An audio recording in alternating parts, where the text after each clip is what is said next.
One of the biggest challenges in managing a patient who's had a PCR intraoperatively during phacoemulsification is when you're left with retained fragments within the eye. Now, what I found to be the main challenges in dealing with retained fragments is that 1. The PCR was unexpected. Often it's difficult to ascertain what is the exact extent of the PCR, the status of the vitreous, how disturbed it is, whether or not it is disturbed at all, and finally, have we lost any of the fragments into the vitreous. Let's understand the principles of damage control and how to manage these retained fragments when faced with a PCR. Now, in this patient, towards the end of nucleus management, you can see the presence of a linear PCR.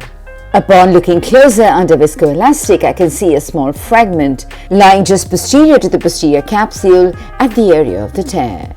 So under a dispersive viscoelastic cover, watch how with the Sinskey hook, I just draw out the fragment into the anterior chamber and then do a viscoexpression of this very tiny fragment via the main incision.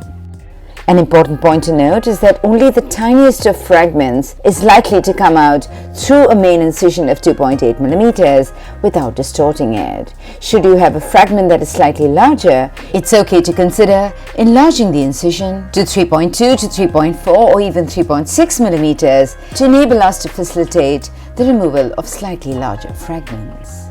This is exactly what you will see in this second case.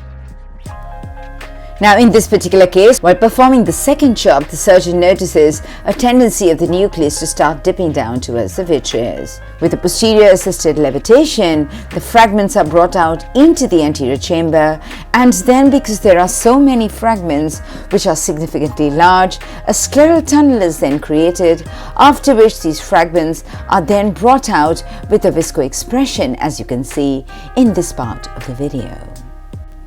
Let's now move to the third case of our series. Now, this is a patient who had a moderately dense cataract, and as you can see, I'm performing a direct chop to downsize and emulsify this nucleus. Having successfully downsized the nucleus, I then proceed to the fragment emulsification.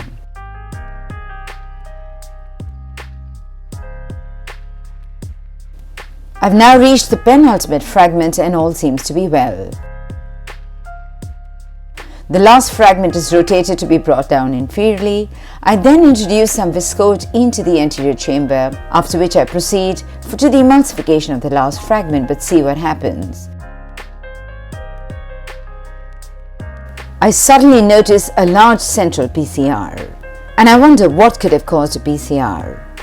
It was either the phaco probe or the second instrument that has damaged the posterior capsule. But here I am left with a large central PCR and a retained moderately dense fragment. Now let's see how we managed this case. Now, when faced with the PCR, the first thing I try and do is just make sure that the fragment is safe in the anterior chamber, after which the second instrument is removed and I perform a viscofluid exchange to create a kind of barrier to prevent this fragment from falling posteriorly, as well as to prevent any vitreous herniation.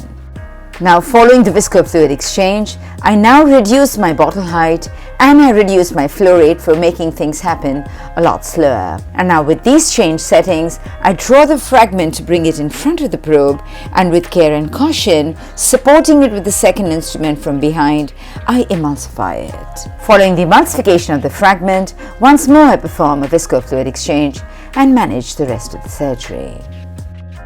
Let's now move to the last case of the series.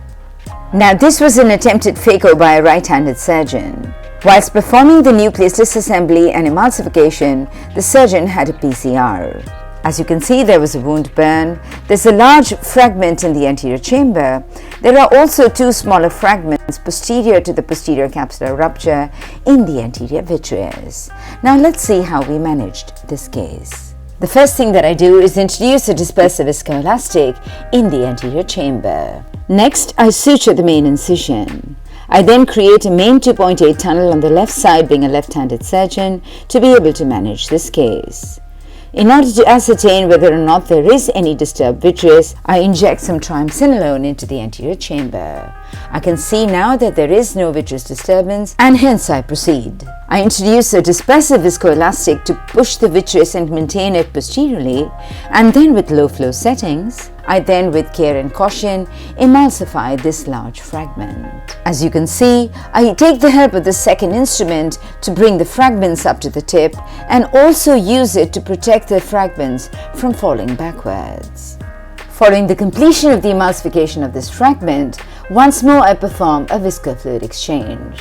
The two fragments in the anterior vitreous are now clearly visible. I reintroduce some triamcinolone to look for any vitreous disturbance. You will see now the pulling of the posterior capsule suggesting a vitreous disturbance. In view of this, I then proceed to perform a limited anterior vitrectomy. The vitreous is cleared from the anterior chamber, and at this point, as you can see, I'm clearing it from the area just above the PCR. And notice what happens. Both the fragments now from the anterior to the mid-vitreous seem to rise up.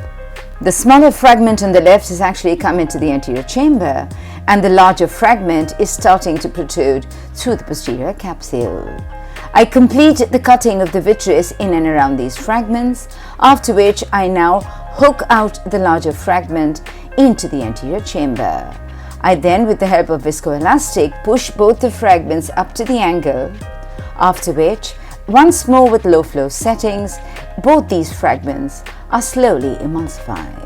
Now during this step, I'm going to try and prevent any of the smaller fragments from falling back, but more importantly, I'm going to look for any signs of disturbed vitreous.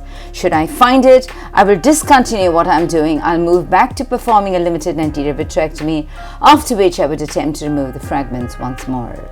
With this, I come to the end of this presentation, wherein we've discussed 4 different cases and how retained fragments were managed in each of these cases. I hope you did find this video tutorial useful. Thank you.